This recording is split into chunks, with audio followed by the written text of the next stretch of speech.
আসসালামু আলাইকুম।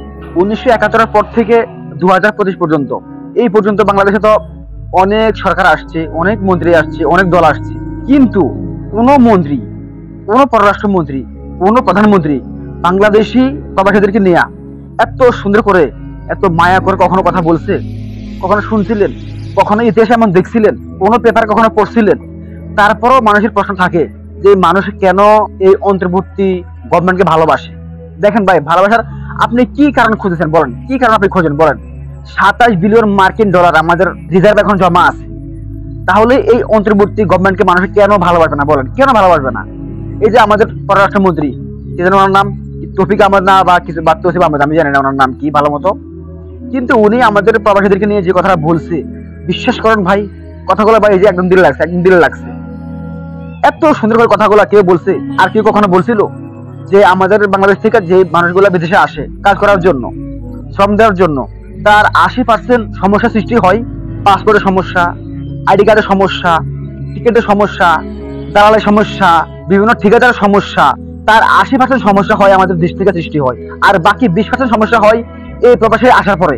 বিভিন্ন কাগজপত্রের সমস্যা, বিভিন্ন দালাল, বিভিন্ন লোকে ভালো মতো কাজ করে না, তাদের কারণে যারা প্রবাসী আছে, শ্রমিক, তারা যে সমস্যা ফেস করে, এই সমস্যাগুলো নিয়ে যখন দূতাবাসে যাওয়া হয়, তখন সেখানে আমাদের অনেক দূতাবাসের কর্মচারীরা আমাদের সাথে, যারা প্রবাসী আছে, যারা লেবার আছে, তাদের সাথে ভালো ব্যবহার করে না।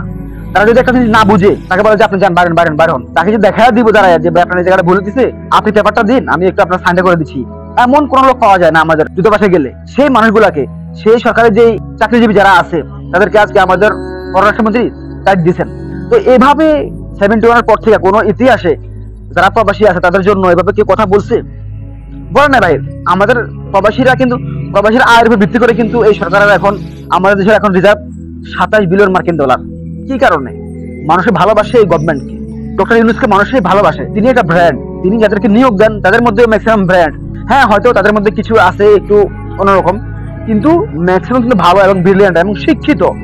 শুধু শিক্ষিত না, উচ্চ শিক্ষিত। অনেকে আমাকে যে গালাগাল করেন যে ভাই আপনি তো এই সরকার দালালি করেন। ভাই আপনি আমাকে দালাল করেন যাই বলেন, আমি যদি কখনো দালালি করি তাহলে আমি দালালি করবো একমাত্র বিএনপি, জামাত আর আমাদের এনসিপির, এই তিনজন ছাড়া আমি কখনো কোনো দলের দালালি করি না। আমি আমাদের হাসান আব্দুল্লাহকে নিয়ে একটা ভিডিও করছিলাম, আমাকে মানুষ যে গালাগাল দিয়েছে রে ভাই, সামান্য অল্প কদিন থেকে ভাই আমি ইউটিউবিং করি, ভাই আমি ভিডিও বানাই, কিন্তু ভাই আমি আমার যে গালা দিছে, আমার মনে হয় যে মানুষে পুরো জীবন ইউটিউবিং করলো, মানুষে এত গালাগালি খায়, আমি যে পরিমাণ গালি খাইছি। যাক ভাই, আমার কোনো দুঃখ নাই, তারপরেও আমি যেটা সত্য আমি সেটাই বলবো। তবে আমি কি সেটা আমি জানি, আমি যারা মজলুম, বিগত 16 বছর যারা মজলুম ছিল, তাদেরকে আমি ভালোবাসি, আমার এই মন থেকে ভালোবাসি, এবং আমার এখন সামর্থ্য হয়েছে, কথা বলার একটা চান্স আমি পাইছি, আমি এখন তাদের পক্ষে কথা বলবো। বিএনপি, জামাত, আমাদের এনসিপি, আমাদের হুজুররা, তাদের পক্ষে আমি কথা বলবো। যদি আওয়ামী লীগ কিংবা তাসের বড় কোনো দল আসে, ফ্যাসিস্ট অন্য কেউ আসলো, আমি গলা উঁচু করে কথা বলবো, আমি, এটা আমার দায়িত্ব। সুতরাং এই গভর্নমেন্টকে ভালোবাসার অনেক কারণ আছে।